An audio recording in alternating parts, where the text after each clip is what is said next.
Presidential candidate of the Accord Party, Chris Imumolen, has pledged to create a private sector-driven economy that will salvage the country from the challenges affecting its growth and development for decades.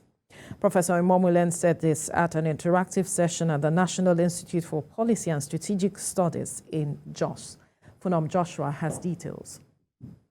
Professor Chris Imumolen is a 2023 presidential candidate of the Accord Party. He and some of his party faithful, together with some supporters, are at the National Institute for Policy and Strategic Studies in Kuru, Plateau State.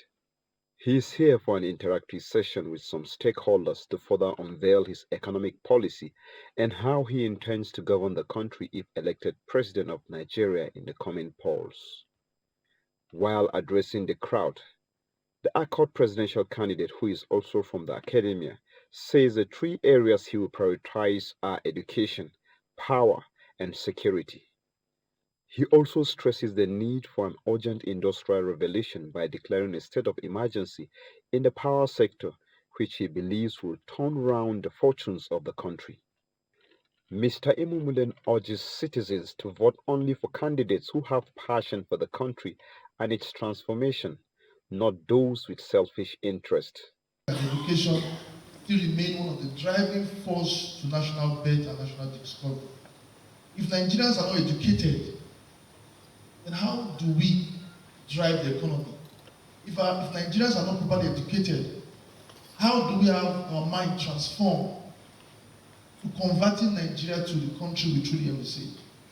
When it was time for the interactive session, several questions were asked by some participants about his further plans for the country. He took time to answer each. It is any president that come here to say, I would, assign state police, would further divide this country. We will do that, but there's a work to be done.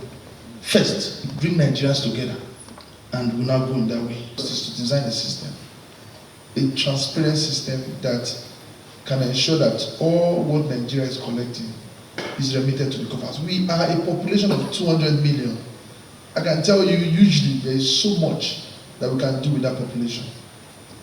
We'll begin to look at that. Transparent remittance is key. The Accord Party presidential candidate pledged to complete all inherited projects not completed by the previous government for the betterment of all. He appealed to citizens to prioritize the act of choosing their leaders based on capability without any sentiment. Funam Joshua, TVC News, Kuru.